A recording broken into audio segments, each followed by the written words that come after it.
Hello, this is a video on how to use a controller on this 120 light pad for Violet and Pam. So you guys can not have to look through instruction manuals and just see.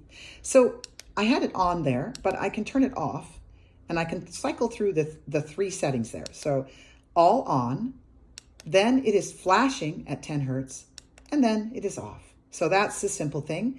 The flashing you might use if you've got an old wound. And so you might put that on because it kind of shocks it, but it is half the light. So if you're looking to deliver more light for a period of time, you're getting half the light because it's on and off, on and off.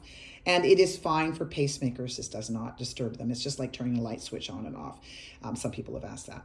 So anyways, the other settings on here are the amount of time. So we've got 5 minutes, 10 minutes, 15 minutes, 20, 25, and 30. And that's this button here on the side with a little clock or timer on it.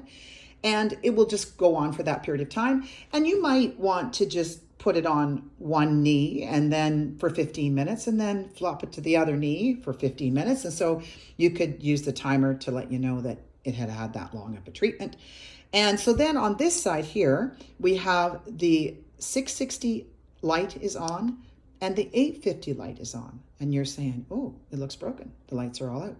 Well, actually, it isn't broken. The 850 nanometers per second light that is shining out of there is invisible to the human eye. So this one penetrates quite deeply into the skin tissues and the muscle and the bone.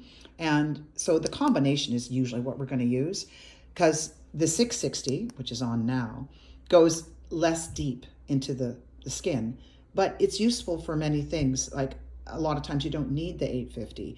And maybe if you're light sensitive, you don't want it. This is not a one size fits all. That's why we have these different adjustments. And most of the time you probably won't use just 850 or just 660. You'll probably just do this and have it all on.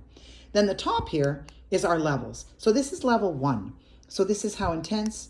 Level 2, 3, 4, and 5. Actually, it's 0. Sorry, it's 0, 1, 2, 3, 4. So there's 5 different settings, including the 0 setting. And that's just the intensity of how bright the light is. I usually recommend people don't do it too bright. You want kind of like in the middle, and to start with especially. And if you're light sensitive, you don't want it too bright at first. And you will usually become less light sensitive the more you use it. So this is the controller for this little pad.